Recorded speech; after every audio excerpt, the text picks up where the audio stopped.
Hi hello welcome back to R G tailoring class. ನಾವಿವತ್ತು ಒಂದು ಹೊಸ ಪ್ಯಾಟರ್ನ್ ಬ್ಲೌಸ್ ಸ್ಟಿಚ್ ಮಾಡಿದ್ವಿ. ಈ ರೀತಿ ಬ್ಲೌಸ್ ಒಂದು 3-4 ಜನಕ್ಕೆ ಸ್ಟಿಚ್ ಮಾಡಿಕೊಟ್ಟಿದ್ವಿ. ತುಂಬ ಇಷ್ಟ ಆಯಿತು, ಹಾಗಾಗಿ ನಾನು ಈ ಪ್ಯಾಟರ್ನ್ ಬ್ಲೌಸ್ ಇವತ್ತು ತೋರಿಸ್ತಾ ಇದ್ದೀನಿ. ಇದು ಬಂದುಬಿಟ್ಟು ನೀವು ಕುತ್ತಿಗೆ ಅಗಲನ 3/4 ಅಥವಾ 4 ಇಂಚು ತೊಗೊಳ್ಳಿ. ಇವು ಸ್ವಲ್ಪ ತೆಳು ಇರೋದ್ರಿಂದ 3/4 ತೊಗೊಂಡಿದ್ದೀವಿ. ನೋಡಿ, ಕ್ಯಾನ್ವಾಸ್ ಹಾಕಿ ಫ್ರಂಟ್ ಮತ್ತು ಬ್ಯಾಕ್ ಎರಡಕ್ಕೂ ಸಹ ಕ್ಯಾನ್ವಾಸ್ ಕೊಟ್ಟಿದ್ದೀವಿ. ಕ್ಯಾನ್ವಾಸ್ ಹಾಕಿ ಸ್ಟಿಚ್ ಮಾಡಿ ಈ ರೀತಿ ಪ್ಯಾಟರ್ನ್ ಬೇಕು ಅಂದರೆ ತುಂಬ ಚೆನ್ನಾಗಿ ಬರುತ್ತೆ. ಹಾಗೆ ಫ್ರಂಟಲ್ಲಿ ಪ್ರಿನ್ಸ್ ಕಟ್ ಕೊಟ್ಟಿದ್ದೀವಿ. ಇದಕ್ಕೆ ಯಾವುದೇ ಥರ ರಿಂಗು ಮತ್ತು ಉಕ್ಸು ಬರೋದಿಲ್ಲ. ಈ ರೀತಿ ಡೋರಿ ಬರುತ್ತೆ ಕಟ್ಟೋದು. ತುಂಬ ಜನ ಈ ಥರ ಇರಲಿ ಫ್ಯಾಷನ್ ಅಂತೇಳಿ ಇಡ್ಸ್ಕೊಳ್ತಾರೆ. ಬ್ಯಾಕಲ್ಲಿ ಬೋಟ್ ನೆಕ್ ಕಟ್ಟಿಂಗೇ ಮಾಡಿ, ನಾರ್ಮಲ್ ಬ್ಲೌಸ್ ಥರ ಕಟ್ಟಿಂಗ್ ಮಾಡಬೇಡಿ, ಬರೋದಿಲ್ಲ. ಇದು back boat neck, front normal ನೆಕ್ಕೆ ಕಟ್ಟಿಂಗ್ ಮಾಡಿ. ಅದ್ರ ಕುತ್ತಿಗೆ ಆಗಲ 3/4, ಉದ್ದ ನಿಮ್ಗೆ ಎಷ್ಟು ಬೇಕೋ ಆ ರೀತಿ ತಗೊಳ್ಳಿ. ನಾನು ಎಷ್ಟೋ ಸತಿ ನಿಮಗೆ ಬ್ಯಾಕಲ್ಲಿ ಬೋಟ್ ನೆಕ್ಕು, ಫ್ರಂಟಲ್ಲಿ ನಾರ್ಮಲ್ ನೆಕ್ ಕಟ್ಟಿಂಗ್ ಕೇಳ್ಕೊಂಡಿದ್ದೀನಲ್ಲ, ಅದೇ ರೀತಿಯೇ ಮಾಡಿ, ತುಂಬ ಚೆನ್ನಾಗಿ ಬರುತ್ತೆ. ಹಾಗೆಯೇ ಈ ಬ್ಲೌಸ್ಗೆ ಯಾವ ರೀತಿ ಸ್ಟಿಚ್ ಮಾಡೋದು ಅಂತ ಹೇಳ್ಬಿಟ್ಟು ಈ ವಿಡಿಯೋದಲ್ಲಿ ಹೇಳ್ತೀನಿ. ಫಸ್ಟ್ ಬಂದುಬಿಟ್ಟು ನಾನು ಲೈನಿಂಗನ್ನು ಕುತ್ತಿಗೆ ಅಗಲ 3/4 ಇಂಚ್ ಇಟ್ಕೊಂಡು ಉದ್ದ ಎಲ್ಲ ಅಳತೆ ಮಾಡಿಕೊಂಡು ಈ ರೀತಿ ಬ್ಯಾಕಲ್ಲಿ ಏನೂ ಸಹ ಡಿಸೈನ್ ಕಟ್ ಮಾಡ್ದೇ ಲೈನಿಂಗನ್ನು ಅಟ್ಯಾಚ್ ಮಾಡ್ಕೊಳ್ತಾ ಇದ್ದೀವಿ. ಫಸ್ಟು ಈ ರೀತಿ ಲೈನಿಂಗ್ ಅಟ್ಯಾಚ್ ಮಾಡ್ಕೊಳ್ಳಿ. ನೆಕ್ಸ್ಟು ಕ್ಯಾನ್ವಾಸ್ ರೆಡಿ ಮಾಡ್ಕೊಂಡ್ಬಿಟ್ಟು ನಾವು ಮಾರ್ಕ್ ಮಾಡಿರೋದು, ನಿಮಗೆ ಸ್ಕೆಚ್ ಮಾಡಿರೋದು ಕಾಣಿಸ್ತಾ ಇದೆಯಲ್ಲ, ಅದ್ರ ಮೇಲೆ ಕ್ಯಾನ್ವಾಸ್ ಇಟ್ಬಿಟ್ಟು ಸ್ಟಿಚ್ ಮಾಡೋದು. ತುಂಬಾ ಈಸಿ ಇದೆ. ಯಾಕಂದರೆ ಈಸಿ ಮೆಥಡಲ್ಲಿ ನಾವು ಹೇಳ್ಕೊಟ್ಟಷ್ಟು ತುಂಬ ಚೆನ್ನಾಗಿ ಅರ್ಥ ಆಗುತ್ತೆ ವ್ಯೂವರ್ಸಿಗೆ. ಹಾಗೆಯೇ ನನಗೆ ನಿನ್ನೆ ವಿಡಿಯೋಕ್ಕೆ ತುಂಬ ಚೆನ್ನಾಗಿ ರೆಸ್ಪಾನ್ಸ್ ಬಂತು. ಯಾಕಂದರೆ ಒಂದೇ ವಿಡಿಯೋದಲ್ಲಿ ಕಟ್ಟಿಂಗು ಸ್ಟಿಚಿಂಗು ಅಂತ ಹೇಳ್ಬಿಟ್ಟು ನಾನು ಹಾಕಿದ್ದೆ. ಆದರೆ ಒಂದೇ ವಿಡಿಯೋದಲ್ಲಿ ಕಟ್ಟಿಂಗು ಸ್ಟಿಚಿಂಗು ಮಾಡಿದಾಗ ವಿಡಿಯೋ ಲಾಂಗ್ ಆದಾಗ ನೋಡಲ್ಲ ಅಂತ ಹೇಳಿದ್ದೆ. ಆದರೆ ನನಗೆ ಕಮೆಂಟ್ ಮಾಡಿದ್ರು ಒಬ್ಬರು ಸಿಸ್ಟರು, ಕಲಿಬೇಕು ಅಂದವರು ಹೇಗಿದ್ರು ನೋಡ್ತಾರೆ ಸಿಸ್ಟರ್, ನೀವು ಹಾಕಿ ಅಂತೇಳಿ. ಹಾಗೆಯೇ ಒಳ್ಳೊಳ್ಳೆ ರೆಸ್ಪಾನ್ಸ್ ಬಂತು ನನಗೆ ಕಮೆಂಟಲ್ಲಿ. ತುಂಬಾ ಖುಷಿ ಆಯಿತು. ಆದರೆ ಏನು ಅಂದರೆ, ನಾನು ಪ್ರತಿಯೊಂದು ಬ್ಲೌಸ್ ಸ್ಟಿಚ್ ಮಾಡುವಾಗಲೂ ಸಹಿತ ಈ ಪ್ಯಾಟ್ರನ್ ಯಾರಿಗಾದರೂ ಅವಶ್ಯಕತೆ ಇರ್ಬೋದು ಪಾಪ, ಗೊತ್ತಾಗ್ತಾ ಇರಲ್ಲ ಅಂತ ಹೇಳ್ಬಿಟ್ಟು ನಾನು ವೀಡಿಯೋಸ್ ಹಾಕ್ತಾ ಇರ್ತೀನಿ. ಹಾಗೆ ನೀವು ವಿಡಿಯೋ ನೋಡಿಬಿಟ್ಟು ಒಂದು ಲೈಕ್ ಮಾಡಿ ಅಷ್ಟೇ ನಾನು ನಿಮ್ಮ ಹತ್ರ ಕೇಳೋದು. ನಿಮಗೋಸ್ಕರ ನಾವು ಇಷ್ಟು ಟೈಮ್ ಕೊಟ್ಟು ವಿಡಿಯೋ ಮಾಡಿ ಎಡಿಟ್ ಮಾಡಿ ಹಾಕ್ತೀವಿ ಅಂದಾಗ ನೀವು ನಮ್ಮ ವಿಡಿಯೋಕ್ಕೆ ಒಂದೇ ಒಂದು ಲೈಕ್ ಮಾಡಿ. ಮತ್ತೊಬ್ಬರು ನನಗೆ ಕಮೆಂಟ್ ಮಾಡಿದರು. ಅವ್ರು ಹೇಳಿದ್ರು, ಸಿಸ್ಟರ್ ನಾನು ನಿಮ್ಮ ವಿಡಿಯೋ ದಿನ ನೋಡ್ತೀನಿ, ಆದರೆ ಲೈಕ್ ಮಾಡ್ತೀನಿ, ಆದರೆ ನನಗೆ ಕಮೆಂಟ್ ಮಾಡೋಕ್ಕೆ ಟೈಮ್ ಇಲ್ಲ ಅಂದರು. ತೊಂದರೆ ಇಲ್ಲ, ನನಗೆ ನೀವು ಕಮೆಂಟ್ ಮಾಡೋಕ್ಕೆ ತೊಂದರೆ ಇಲ್ಲ ಅಂದರೂ ಪರವಾಗಿಲ್ಲ. ನೀವು ಯಾವುದಾದ್ರೂ ಒಂದು ಸಿಂಬಲಲ್ಲೂ ಸಹಿತ ನಮಗೆ ಕಮೆಂಟ್ ರೂಪದಲ್ಲಿ ಕಳಿಸ್ಬೋದು. ಆಗ ನೀವು ನಮಗೆ ಡೈಲಿ ನೋಡ್ತೀರಾ ಅನ್ನೋದು ಗೊತ್ತಾಗುತ್ತೆ. ಹಾಗೆ ಲೈಕ್ ಮಾಡಿದ್ರೂ ಸಹಿತ ನೀವು ಪರೋಕ್ಷವಾಗಾದರೂ ನಮಗೆ ಸಪೋರ್ಟ್ ಮಾಡ್ತಿದ್ದೀರಾ ಅಂತ ಅಂದ್ಕೊಳ್ತೀನಿ. ಹಾಗೆಯೇ ನಾಳಿನ ವಿಡಿಯೋದಲ್ಲೂ ಸೂಪರ್ ಆಗಿರೋ ಒಂದು ಬ್ಯಾಕ್ ನೆಕ್ ಡಿಸೈನ್ ನೆಟ್ಟೆಡ್ ಹಾಕಿ ಸ್ಟಿಚ್ ಮಾಡಿರೋದು ಬರುತ್ತೆ. ಪ್ರತಿದಿನವೂ ವಿಡಿಯೋ ನೋಡಿ, ಪ್ರತಿದಿನವೂ ಒಂದೊಂದು ಹೊಸ ಹೊಸ ವಿಡಿಯೋಸ್ ಹಾಕ್ತಾ ಹೋಗ್ತೀನಿ. ಯಾವುದಾದ್ರೂ ವಿಡಿಯೋಸ್ ನಿಮಗೆ ಹೆಲ್ಪ್ ಆಗುತ್ತೆ, ನಾವು ಈ ಥರ ಸ್ಟಿಚ್ ಮಾಡಬೇಕು ಅಂದರೆ ನೀವು ಅದನ್ನು ಸೇವ್ ಮಾಡಿ ಇಟ್ಕೋಬೋದು. ಹಾಗೆ ನನ್ನ ವಾಟ್ಸಪ್ ನಂಬರ್ ಇದ್ದರೆ ನೀವು ಅಕ್ಕ ನಂಗೆ ಆ ವಿಡಿಯೋ ಕಳಿಸಿ ಅಂದರೂ ಸಹಿತ ನಾನು ನಿಮಗೆ ಶೇರ್ ಮಾಡ್ತೀನಿ. ಮತ್ತು ನಂಗೆ ಮೊನ್ನೆ ಒಬ್ಬರು ಸಹಿತ ಅಷ್ಟೇ ವಾಟ್ಸಪ್ಪಿಗೆ ಬಂದುಬಿಟ್ಟು ನನಗೆ ಅಕ್ಕ ನೆಟೆಡ್ ಬ್ಲೌಸ್ ಸ್ಟಿಚ್ ಮಾಡೋದನ್ನು ನಂಗೆ ವೀಡಿಯೋಸ್ ಹಾಕಿ ಅಂದರು. ನಾವು ವೀಡಿಯೋಸ್ ಯೂಟ್ಯೂಬಿಗೆ ಹಾಕಿರ್ತೀವಲ್ವ, ಅದರಿಂದ ಅವರಿಗೆ ನಾನು ಶೇರ್ ಮಾಡಿದೆ. ಅದು ಪಾಪ ಅವ್ರಿಗೆ ಆ ಟೈಮಿಗೆ ಹೆಲ್ಪ್ ಆಯಿತು. ಎಷ್ಟೋ ಸಲ ನಮಗೆ ಕೆಲವೊಂದು ಸಲ ವೀಡಿಯೋ ಸಿಕ್ಕಿರಲ್ಲ, ಅವ್ರ ಚಾನಲಲ್ಲಿ ಇದೆಯೋ ಇಲ್ಲೋ ಅಂತಲೂ ಗೊತ್ತಾಗಲ್ಲ. ಆಗ ನಮಗೆ ವಾಟ್ಸಪ್ ಮೆಸೇಜ್ ಮಾಡಿದ್ರೆ ನಾನು ಆ ವಿಡಿಯೋ ನಿಮಗೆ ಶೇರ್ ಮಾಡ್ತೀನಿ. ಅದಕ್ಕೋಸ್ಕರನೇ ಅಲ್ವಾ ಪ್ರತಿಯೊಂದು ವೀಡಿಯೋನೂ ನಾನು ಪ್ರತಿದಿನವೂ ವೀಡಿಯೋಸ್ ಹಾಕ್ತಾ ಹೋಗೋದು.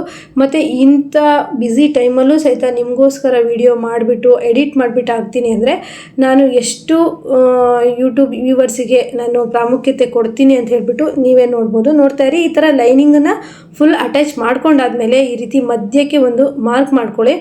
ಯಾಕಂದರೆ ಮಧ್ಯಕ್ಕೆ ಒಂದು ಈ ರೀತಿ ನಮಗೆ ಕರೆಕ್ಟು ಒಂದು ಗೊತ್ತಾಗಬೇಕು. ಇಲ್ಲ ಅಂತಂದರೆ ಕ್ಯಾನ್ವಾಸ್ ಅಂಟಿಸಿದಾಗ ಸೈಡಿಗೆ ಹೋಗ್ಬಿಟ್ರೆ ಆ ಡಿಸೈನೇ ಹಾಳಾಗುತ್ತೆ, ಬ್ಲೌಸೇ ಹಾಳಾಗ್ಬಿಡುತ್ತೆ. ಈ ರೀತಿ ನೀವು ಕರೆಕ್ಟು ಇದಕ್ಕೊಂಚೂರು ಟೈಮ್ ಕೊಡಿ. ಕರೆಕ್ಟು ಈ ರೀತಿ ಸೆಟ್ ಮಾಡ್ಕೊಳೋದು ಮಾತ್ರ ಇಂಪಾರ್ಟೆಂಟಾಗಿ ಬೇಕು. ನೋಡಿ, ಈ ರೀತಿ ನೀವು ಕ್ಯಾನ್ವಾಸ್ ಯಾವ ರೀತಿ ಇಟ್ಟು ಹೊಲಿತೀರೋ ಆ ರೀತಿ ನೀವು ಈ ಥರ ಮಾರ್ಕ್ ಮಾಡ್ಕೊಬೇಕು. ಈಗ ನಾವು ಕ್ಯಾನ್ವಾಸ್ ಪೇಪರಲ್ಲಿ ನಾವು ಇಲ್ಲಿ ಹಾಕಿದ್ದೀನಲ್ಲ ಶೇಪು, ಈ ಮಾರ್ಕು ಇದೇ ರೀತಿಯೇ ಹಾಕೋಬೇಕಾಗತ್ತೆ. ನಂತರ ಒಂದು ವೇಸ್ಟ್ ಬಟ್ಟೆಗೆ ಅಂಟಿಸ್ಕೋಬೇಕಾಗತ್ತೆ. ಅದು ತುಂಬಾ ಇಂಪಾರ್ಟೆಂಟ್ ಆಗಿರುತ್ತೆ. ಈ ರೀತಿ ಯಾರಾದರೂ ಸ್ಟಿಚ್ ಮಾಡಿಕೊಡಿ ಅಂತ ಹೇಳಿದ್ರೆ ನೀವು ಆರಾಮಾಗಿ ಈ ವಿಡಿಯೋನ ಅಂದರೆ ಸೇವ್ ಮಾಡಿಟ್ಕೊಂಡು ನೀವು ಸ್ಟಿಚ್ ಮಾಡೋದನ್ನ ನೋಡ್ಕೋಬೋದು. ನೋಡಿ, ಈ ರೀತಿ ಒಂದು ಗೆರೆ ಹಾಕ್ಕೊಳ್ಳಿ. ಅಂದರೆ ಇಂಪಾರ್ಟೆಂಟ್ ಆಗಿರುತ್ತೆ. ಅಷ್ಟು ಅಗಲ ಬೇಡ. ಈ ರೀತಿ ನಾವು ಒಂದು ಅರ್ಧ ಇಂಚು ಒಳಗಡೆ ತಗೊಂಡ್ವಲ್ಲ, ಈ ರೀತಿಯೇ ನಾವು ಕ್ಯಾನ್ವಾಸಲ್ಲಿ ಮಾರ್ಕ್ ಹಾಕಬೇಕಾಗತ್ತೆ. ಹಾಗೆ ಫ್ರೆಂಡ್ಸ್, ಸೂಪರ್ ಆಗಿರೋ ಲೆಹಂಗಾ ಎಲ್ಲ ಸ್ಟಿಚ್ ಆಯಿತು. ಆದರೆ ನನಗೆ ಹೇಳ್ಕೊಡೋದಕ್ಕೆ ಸ್ವಲ್ಪ ಜಾಗದ ಅಭಾವ ಇತ್ತು, ಅದರಿಂದ ನಾನು ವಿಡಿಯೋ ಹಾಕೋಕ್ಕಾಗಿಲ್ಲ. ನೋಡಿ, ಈ ರೀತಿ ಟ್ರೇಸ್ ಮಾಡ್ಕೊಳ್ಳಿ. ಆ ಸೈಡಲ್ಲೂ ಇದೇ ಥರನೇ ಸೇಮ್ ಮಾರ್ಕ್ ಬಂದಾಗ ನೀವು ಈ ರೀತಿ ಒಂದು ಮಾರ್ಕ್ ಮಾಡ್ಕೊಳ್ಳಿ. ತುಂಬಾ ಈಸಿ ಇದೆ. ಆದರೆ ವಿಡಿಯೋನ ಸ್ಕಿಪ್ ಮಾಡದೆ ಪೂರ್ತಿಯಾಗಿ ನೋಡಬೇಕಾಗತ್ತೆ. ನೀವು ವಿಡಿಯೋನ ಸ್ಕಿಪ್ ಮಾಡದೆ ಪೂರ್ತಿಯಾಗಿ ನೋಡಲಿಲ್ಲ ಅಂದರೆ ನಿಮ್ಗೆ ಏನೂ ಸಹ ಅರ್ಥ ಆಗಲ್ಲ. ನೋಡಿ, ಕ್ಯಾನ್ವಾಸ್ ಪೇಪರ್ನ ತಗೊಂಡು ಇದನ್ನು ಅದ್ರ ಮೇಲೆ ಟ್ರೇಸ್ ಮಾಡ್ಕೊಬೇಕು.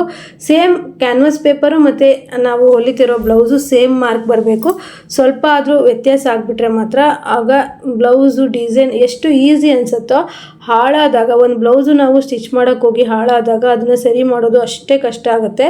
ಅದರಿಂದ ನಾ ಹೇಳೋದೇನು ಅಂದರೆ, ನೀವು ಸ್ವಲ್ಪ ಈ ರೀತಿ ಡಿಸೈನ್ ಮಾಡುವಾಗ ಕರೆಕ್ಟಾಗಿ ನೀವು ನೋಡಿಕೊಂಡು ಎರಡೆರಡು ಸರಿ ಯೋಚನೆ ಮಾಡಿ ಸ್ಟಿಚ್ ಮಾಡಿ. ಯಾಕಂದರೆ ಇಲ್ಲೂ ಸಹಿತ ಹಾಗೆ ಆಯಿತು.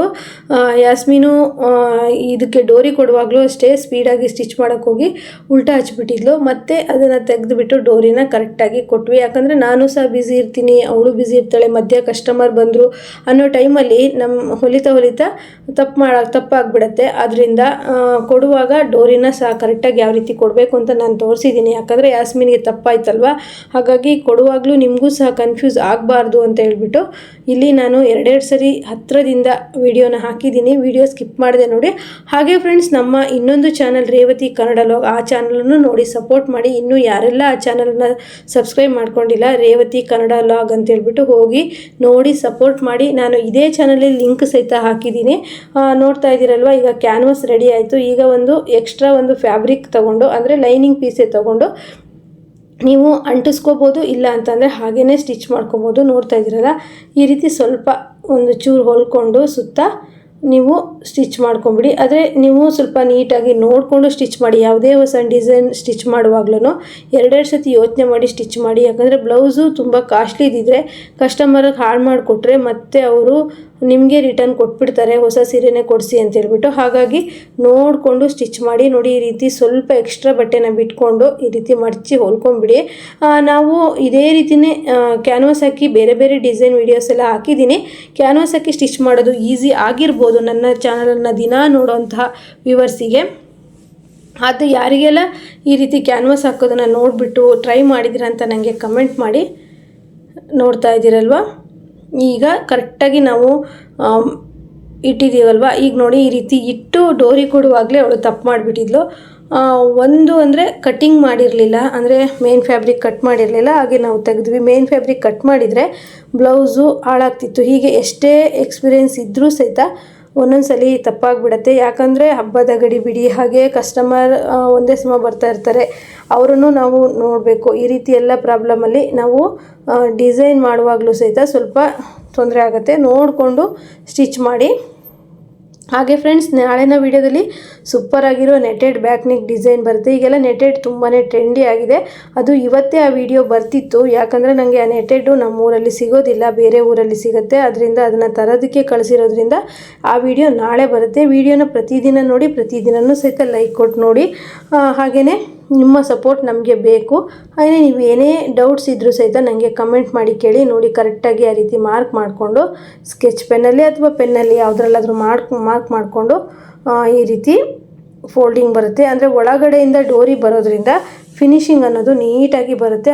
ನೋಡಿ ಫ್ರೆಂಡ್ಸ್, ಈ ರೀತಿ ಕ್ಯಾನ್ವಾಸನ್ನು ಮೇನ್ ಫ್ಯಾಬ್ರಿಕ್ಕಿಗೆ ಅಂಟಿಸುವಾಗಲೇ ನೀವು ಈ ರೀತಿ ಡೋರಿನ ಹಾಕೋದಕ್ಕೆ ಈ ಥರ ಹುಕ್ಕನ್ನು ಹಾಕಬೇಕಾಗತ್ತೆ. ಅಂದರೆ ಗೋಲ್ಡು ಡೋರಿಯನ್ನೇ ಹಾಕ್ತಾಯಿದ್ದೀವಿ. ಕರೆಕ್ಟಾಗಿ ನೀವು ಗೆರೆ ಹಾಕಿದ್ದೀರಲ್ವ, ಅಲ್ಲಿಗೆ ಕರೆಕ್ಟಾಗಿ ಕೊಡಬೇಕಿಲ್ಲ ಅಂತಂದರೆ ಒಂದು ಸೈಡಲ್ಲಿ ಒಂದು ಥರ, ಮತ್ತೊಂದು ಸೈಡಲ್ಲಿ ಮತ್ತೊಂದು ಥರ ಬರುತ್ತೆ.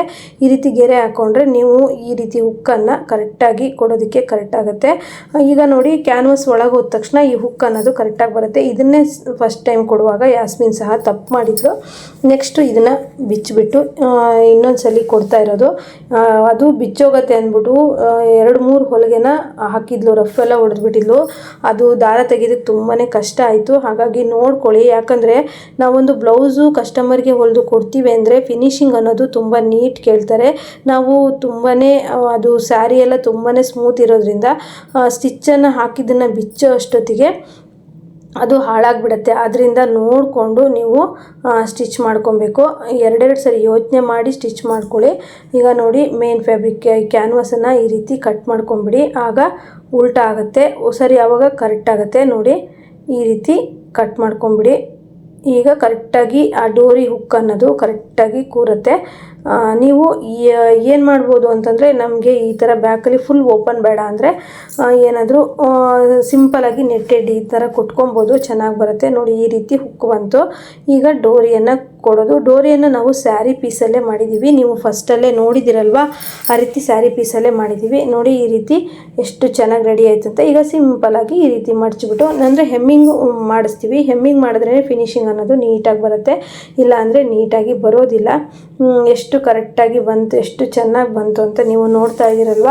ಹಾಗೆ ನಮ್ಮ ಪ್ರತಿದಿನ ಬ್ಲೌಸ್ ಡಿಸೈನ್ ಯಾವ ರೀತಿ ವೀಡಿಯೋಸ್ ಬರ್ತಿದೆ ಅಂತೇಳಿ ಕಮೆಂಟ್ ಮಾಡಿ. ನಿಮ್ಮ ಒಂದು ಕಮೆಂಟು ನಮಗೆ ತುಂಬಾ ಒಂದು ಮೋಟಿವೇಶನ್ ತರುತ್ತೆ ನೋಡಿ. ಈಗ ಇಷ್ಟಾದಮೇಲೆ ಸ್ಯಾರಿ ಪೀಸಲ್ಲಿ ಡೋರಿಯನ್ನು ಮಾಡಿಕೊಂಡು ಹಾಕಬೇಕಾಗತ್ತೆ. ಅದಕ್ಕೂ ಮೊದಲು ನಾವು ಬ್ಯಾಕಲ್ಲಿ ಟಕ್ಸನ್ನು ಸ್ಟಿಚ್ ಮಾಡ್ತೀವಲ್ಲ, ಅದನ್ನು ಸ್ಟಿಚ್ ಮಾಡ್ಕೊಬೇಕಾಗತ್ತೆ ನೋಡಿ. ಇಷ್ಟು ರೆಡಿ ಆಯಿತು. ಈಗ ನಾವು ಡೋರಿಯನ್ನು ಹಾಕಿಬಿಟ್ರೆ ಬ್ಲೌಸು ಪೂರ್ತಿ ರೆಡಿ ಆಗುತ್ತೆ. ಈ ಬ್ಲೌಸು ಪೂರ್ತಿ ಸ್ಟಿಚ್ ಆಗಿದೆ, ಬ್ಯಾಕ್ ನೆಕ್ ಡಿಸೈನ್ ಒಂದು ಬಾಕಿ ಇತ್ತು, ಹಾಗಾಗಿ ನಿಮಗೆ ಹೇಳ್ಕೊಡೋಣ ಅಂದ್ಬಿಟ್ಟು ನೋಡಿ. ಈಗ ನಾವು ಸ್ಯಾರಿ ಪೀಸಲ್ಲೇ ಡೋರಿಯನ್ನು ಮಾಡ್ಕೋಬೋದು. ಸ್ಯಾರಿ ಪೀಸ್ ಇಲ್ಲ ಅಂದರೆ ನೀವು ಗೋಲ್ಡ್ ಟ್ಯಾಗನ್ನೇ ಹಾಕ್ಬೋದು. ಬೂಟು ಶೂ ಲೇಸ್ ಹಾಕ್ತೀವಲ್ಲ, ಆ ರೀತಿ ನಾವು ಅಪೋಸಿಟಲ್ಲಿ ಹಾಕೋಬೇಕಾಗತ್ತೆ. ನೋಡಿ, ಟ್ರೈ ಮಾಡಿ. ಈ ಡಿಸೈನ್ ಯಾರಿಗೆಲ್ಲ ಇಷ್ಟ ಆಯಿತು, ಹಾಗೆ ಹೇಗಿದೆ, ಈಸಿ ಇದೆಯಾ ಅಂಥೇಳಿ. ನೀವು ತೋರಿಸಿರೋ ಮೆಥಡಲ್ಲಿ ಬೇರೆ ಥರನೂ ಸಹ ಸ್ಟಿಚ್ ಮಾಡ್ಕೊಬೋದು. ಈಗ ಈ ಡಿಸೈನು ತುಂಬ ಟ್ರೆಂಡಲ್ಲಿ ನಡೀತಾ ಇದೆ, ತುಂಬ ಜನ ಇದನ್ನು ಹೊಲ್ದ್ಕೊಡಿ ಅಂತ ಹೇಳ್ಬಿಟ್ಟು ಹೊಲಿಸ್ಕೊಳ್ತಾ ಇದ್ದಾರೆ. ಇನ್ನು ಬ್ಲೌಸ್ ವಿಡಿಯೋ ನೋಡಿ ಸಹಿತ ಇನ್ನೂ ಸ್ಟಿಚ್ ಮಾಡ್ಕೊಳಕ್ಕೆ ಬರೋರಿದ್ದಾರೆ. ಹಾಗೆಯೇ ಇದರಲ್ಲಿ ಏನಾದರೂ ನಿಮಗೆ ಕನ್ಫ್ಯೂಸ್ ಇದ್ದರೆ ನನಗೆ ಕಮೆಂಟ್ ಮಾಡಿ. ನೆಕ್ಸ್ಟ್ ಏನಾದರೂ ಈ ಬ್ಲೌಸ್ ಸ್ಟಿಚ್ ಮಾಡುವಾಗ ಅಥವಾ ನೆಕ್ಸ್ಟ್ ವಿಡಿಯೋದಲ್ಲಿ ನಾನು ಹೇಳ್ತೀನಿ ನೋಡಿ. ಈ ರೀತಿ ಶೂ ಲೇಸ್ ಕಟ್ತೀವಲ್ಲ, ಈ ರೀತಿ ಬರಬೇಕಾಗತ್ತೆ. ಲಾಸ್ಟ್ ಎಂಡಲ್ಲಿ ಈ ರೀತಿ ಕಟ್ಬಿಟ್ಟು ಇದಕ್ಕೆ ಡೋರಿ ತುದಿಗೆ ಒಂದು ಫ್ಲವರನ್ನು ಮಾಡಿದ್ರೆ ಕರೆಕ್ಟಾಗಿ ಬ್ಯಾಕಲ್ಲಿ ಈ ರೀತಿ ಆಯಿತು. ತುಂಬ ಸಿಂಪಲ್ಲಾಗಿದೆ, ಏನು ಅಷ್ಟು ಒಂದು ಚೆನ್ನಾಗಿಲ್ಲ ಅನ್ನೋ ಥರ ಇಲ್ಲ. ಬ್ಯಾಕಲ್ಲಿ ತುಂಬ ಚೆನ್ನಾಗಿ ಬಂದಿದೆ. ತುಂಬ ಟ್ರೆಂಡಲ್ಲಿ ಈಗ ಸ್ಟಿಚ್ ಮಾಡಿಸ್ಕೊಳ್ತಾ ಇದ್ದಾರೆ. ಫುಲ್ ಇಟ್ಕೊಳ್ತಾರೆ ಬ್ಯಾಕಲ್ಲಿ, ವಿ ಶೇಪಲ್ಲಿ ಇಟ್ಕೊಳ್ತಾರೆ. ಇದು ನಾವು ಈ ರೀತಿ ಇಟ್ಟಿದ್ದೀವಿ, ತುಂಬ ಚೆನ್ನಾಗಿ ಕಾಣಿಸ್ತಾ ಇತ್ತು. ನನಗೂ ಸಹ ತುಂಬ ಇಷ್ಟ ಆಯಿತು. ನೋಡಬೇಕು, ನಾನು ಯಾವುದಾದ್ರೂ ಸ್ಯಾರಿ ತೊಗೊಂಡ್ರೆ ಈ ರೀತಿ ಸ್ಟಿಚ್ ಮಾಡ್ಕೊಬೇಕು ಅಂತೇಳಿ. ನೋಡ್ತಾ ಇದ್ದೀರಲ್ಲ ಫ್ರೆಂಡ್ಸ್. ಹಾಗೆ ಇದರಲ್ಲಿ ಇನ್ನೇನಾದರೂ ಹೊಸದಾಗಿ ಏನಾದರೂ ಮಾಡ್ಬೋದಿತ್ತ ಈ ಡಿಸೈನಲ್ಲಿ ಅಂತ ನಿಮಗೆ ಏನಾದರೂ ಐಡಿಯಾ ಬಂದರೆ ನನಗೆ ಕಮೆಂಟ್ ಮಾಡಿ. ಇದು ಕಸ್ಟಮರ್ ಕಳಿಸಿರುವಂತಹ ಬ್ಲೌಸ್ ಆಗಿತ್ತು, ಇದೇ ರೀತಿ ಸ್ಟಿಚ್ ಮಾಡಿಕೊಡಿ ಅಂತ. ಹಾಗೆ ನಾವು ಸ್ಟಿಚ್ ಮಾಡಿಕೊಟ್ವಿ. ಇದರಲ್ಲಿ ಇನ್ನೇನಾದರೂ ಹೊಸದಾಗಿ ಏನಾದರೂ ಯೋಚನೆ ಮಾಡಿ ಮಾಡ್ಬೋದಿತ್ತ ಈ ಬ್ಲೌಸಲ್ಲಿ ಅಂತಲೂ ಸಹಿತ ನಮಗೆ ಕಮೆಂಟ್ ಮಾಡಿ. ನೋಡಿ, ಫೈನಲಿ ಈ ರೀತಿ ರೆಡಿ ಆಯಿತು. ಹೇಗೆ ಅನಿಸಿದೆ ಅಂತ ಹೇಳಿ. ಹಾಗೆ ಎಷ್ಟು ಚೆನ್ನಾಗಿ ಕಾಣ್ತಾ ಇದೆಯಲ್ಲ, ತುಂಬಾ ಸಖತ್ತಾಗಿ ಬಂದಿತ್ತು. ಇನ್ನು ಕಸ್ಟಮರ್ ಹಾಕಿ ಏನು ಹೇಳ್ತಾರೆ ಅಂತ ಗೊತ್ತಿಲ್ಲ, ಹಾಕಾದ್ಮೇಲೆ ನೋಡಬೇಕು. ಹಾಗೆ ಈ ವಿಡಿಯೋ ಇಷ್ಟು ಚೆನ್ನಾಗಿ ಬ್ಲೌಸ್ ರೆಡಿ ಆಯಿತು. ಹಾಗೆ ಈ ವಿಡಿಯೋ ಇಷ್ಟ ಆದರೆ ನೀವು ಲೈಕ್ ಮಾಡೋದನ್ನು ಮತ್ತು ಇದು ಅವಶ್ಯಕತೆ ಇರೋರಿಗೆ ಶೇರ್ ಮಾಡೋದನ್ನು ಮರಿಬೇಡಿ. ಹಾಗೆ ಇನ್ನೂ ಹೊಸ ವಿಡಿಯೋ, ಒಳ್ಳೊಳ್ಳೆ ವಿಡಿಯೋದೊಂದಿಗೆ ಮತ್ತೆ ಪ್ರತಿದಿನ ಬರ್ತೀನಿ. ಹಾಗೆ ನೀವು ಸಹ ಪ್ರತಿದಿನ ನಮ್ಮನ್ನು ಸಪೋರ್ಟ್ ಮಾಡಬೇಕು. ಹಾಗೆ ದೀಪಾವಳಿ ಹಬ್ಬನ ಎಲ್ಲರೂ ಚೆನ್ನಾಗಿ ಆಚರಣೆ ಮಾಡಿ. ಹಾಗೆ ದೀಪಾವಳಿ ಹಬ್ಬಕ್ಕೆ ಯಾರೆಲ್ಲ ಏನೆಲ್ಲ ತಗೊಂಡ್ರಿ ಅಂತ ನನಗೂ ಸಹಿತ ಕಮೆಂಟ್ ಮಾಡಿ. ನಾನು ನೆಕ್ಸ್ಟ್ ವಿಡಿಯೋದಲ್ಲಿ ನಾನು ಸಹ ದೀಪಾವಳಿ ಹಬ್ಬಕ್ಕೆ ಏನೆಲ್ಲ ತಗೊಂಡೆ ಅಥವಾ ತಗೊಂಡಿಲ್ವಾ ಅಂತ ಹೇಳ್ಬಿಟ್ಟು ಹೇಳ್ತೀನಿ. ಎಲ್ಲರೂ ಸಹ ದೀಪಾವಳಿ ಹಬ್ಬನ ಚೆನ್ನಾಗಿ ಆಚರಣೆ ಮಾಡಿ, ಎಲ್ಲರೂ ನಗ್ತಾ ಇರಿ. ನೆಕ್ಸ್ಟ್ ವರ್ಷಕ್ಕೆ ನಿಮ್ಮ ಆಸೆ ಆಕಾಂಕ್ಷೆಗಳೆಲ್ಲ ಈಡೇರಲಿ ಅಂತ ಹೇಳ್ತಾ ಈ ವಿಡಿಯೋನ ಇಲ್ಲಿಗೆ ಮುಗಿಸ್ತಾ ಇದ್ದೀನಿ. ನೆಕ್ಸ್ಟ್ ಹೊಸ ಡಿಸೈನ್ ಒಂದಿಗೆ ಮತ್ತೆ ಬರ್ತೀನಿ. ಎಲ್ರಿ